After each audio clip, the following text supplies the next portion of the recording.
we have everything ahead of us, literally everything.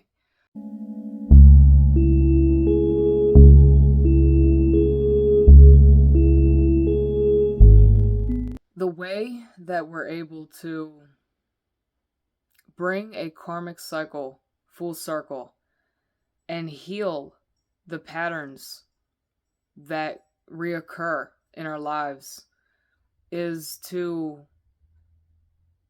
consciously process them. And it's remarkable. We do see how these patterns and cycles of events in relationships and circumstances continue to resurface. Sometimes with other people, sometimes with the same people. And we experience it emotionally, mentally. We go back in time almost. It's like we are transported back in time to where the first occurrence of this same cycle took place. And it arises within us all of the same emotions and, the feelings of fear and shame and sadness and depression and grief. That's my kitty. And the beautiful thing is knowing that they keep recurring in order to be healed. Now, before I get into bringing it full circle and how to heal from it, I want to note that, it's so interesting that the things that have caused us throughout our entire lives, so much grief, so much pain, so much trauma, are almost like a blanket, and that's proof right there, like a safety blanket. And that's proof right there that you would rather feel pain than nothing at all, because it's almost painful to have to bring that cycle full circle. That karmic loop of low frequency being chained and bound full circle to be released. There's a mix of emotion tied in that in itself. There's fear tied to that. Like, what do I do? Like, who am I now outside of this? What do I do now? What happens next? All of that pain and longing gradually becomes released, whether it completely does or not. That's up for each individual's path. I think probably regardless of intention or not, we might want to get rid of something or not want to get rid of something and have the opposite happen. The higher wisdom plan always knows what's best, and everything's happening in divine timing and according to plan. Our minds don't even know what's going on half of the time. Our job is to accept what happens out of our control. The things that we can control, absolutely, we should take responsibility for. But the greatest task in life is accepting what you can't control and deriving the lesson and the best out of it. Because I truly believe that everything is happening for everyone's highest good. And when we proceed with that mindset, we find it and we embody it. So the way that we allow a cycle to come full circle is not just to be aware of it, not just to all of a sudden every cell in your body is remembering the past and how that once felt as this new cycle in spiral time is unfolding and bringing you right back there like time travel. It's not just being aware of that, because what have we done every time since then? We avoided it. We walked away. We neglected it. We acted like we didn't want to face it.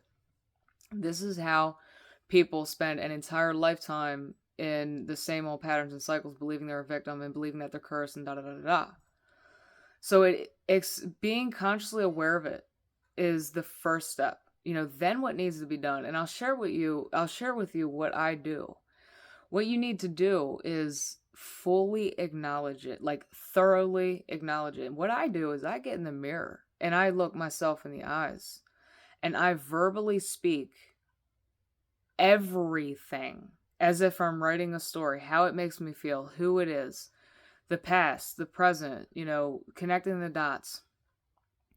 If I sink in my chest in despair and doom. I stay in my eyes. I stay within my eyes because I am there for myself.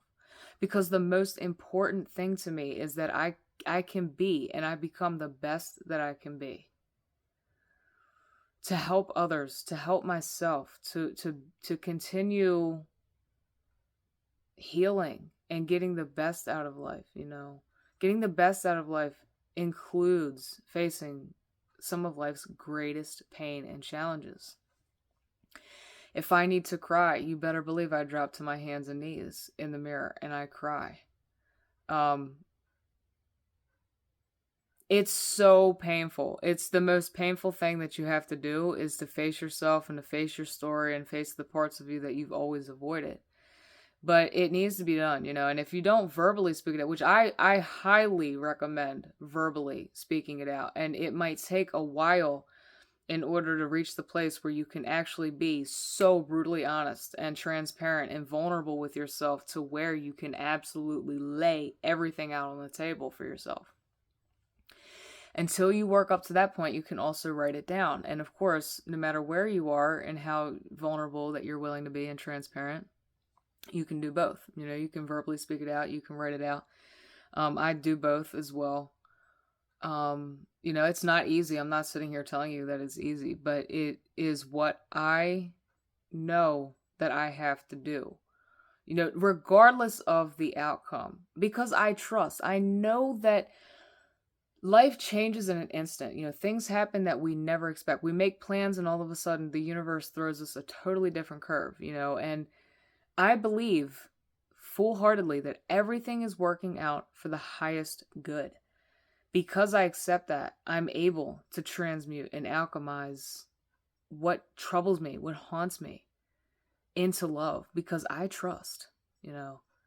And that's a very courageous and brave thing to do as a human being, is to trust. You know, first and foremost, you have to be able to trust yourself. Like everything that I just explained, that you have to be vulnerable, you have to be transparent, you have to be willing to face your demons and your darkness and the things that have literally like troubled you all of your life. You know, you have to pull up a chair and wade in the flames of your own hell in order to better understand yourself and know that you're going to be there for you.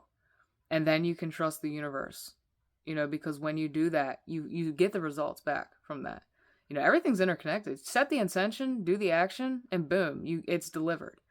You know, avoid from it and run from it, and boom, you know, the result, the reflection of that is delivered as well, which is the perpetuation of doom and fear, guilt, shame, despair, feeling like you're cursed, being in victim mentality. You know, and nothing's ever black or white. You know, it's not like, I'm not saying that we're running to the finish line and all of a sudden, you know, the clouds part, the sun comes out, never to disappear again. That's just not the way that life works.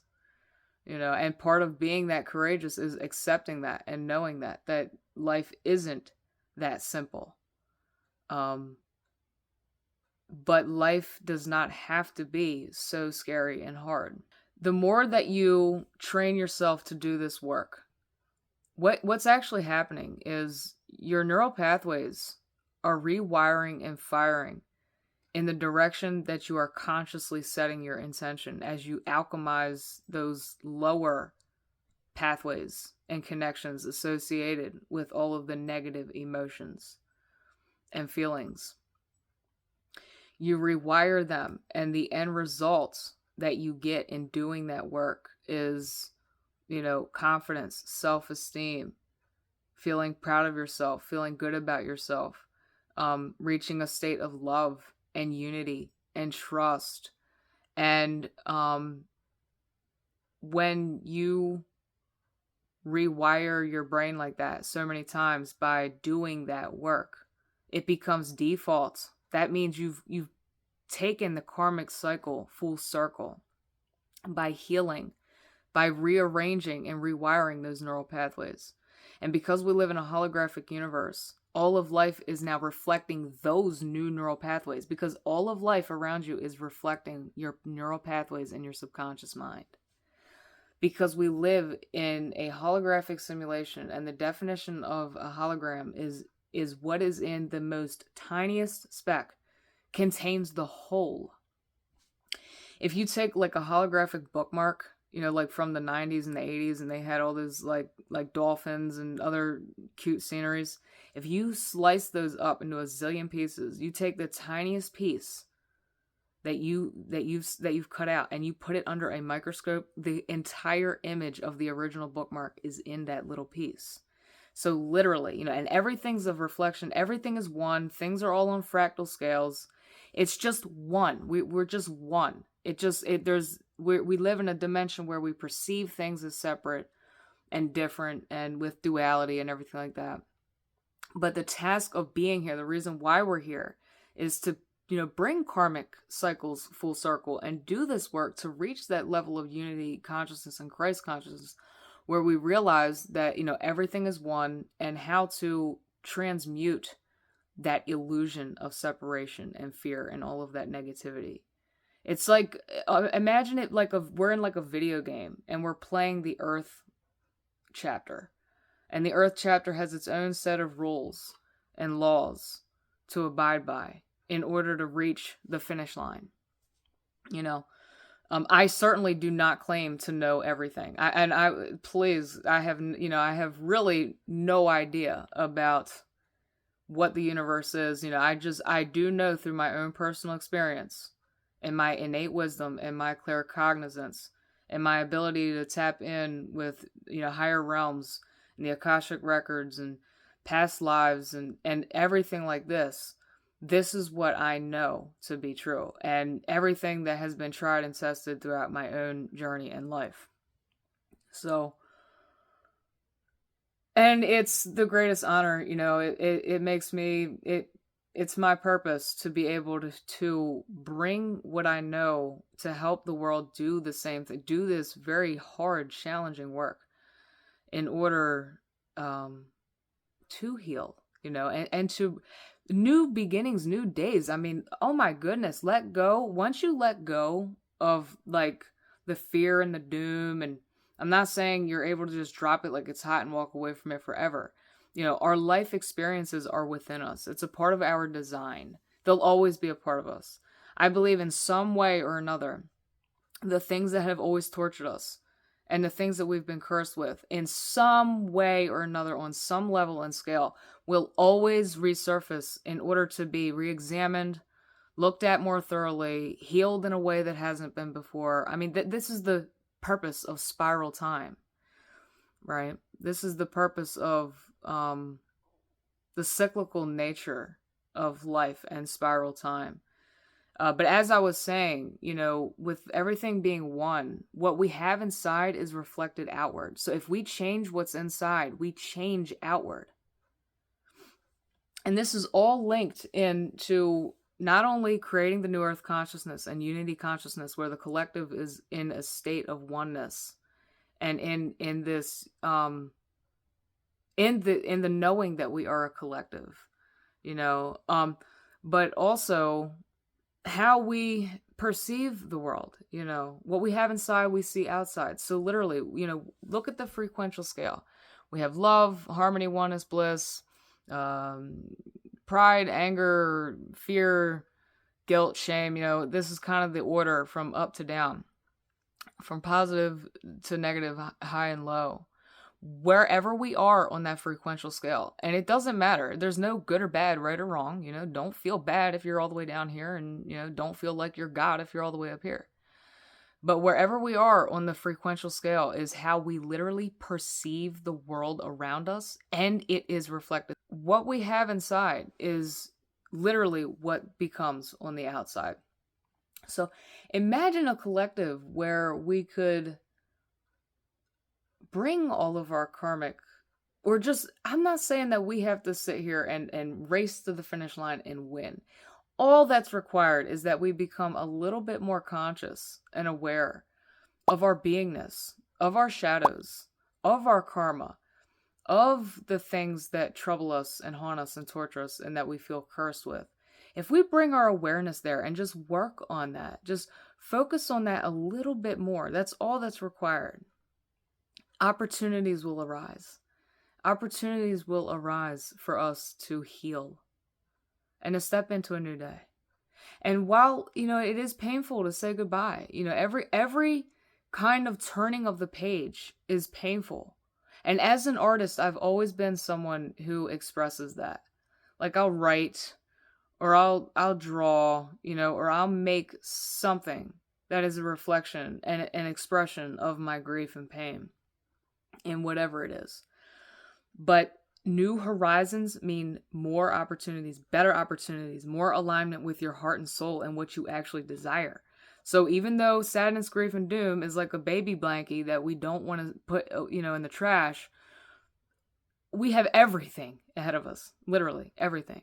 I hope that this video provides you or opens your eyes to the positive side of doing the hardest work on earth, of doing the things that everyone at some point in their life has run from and ran from and avoided and neglected.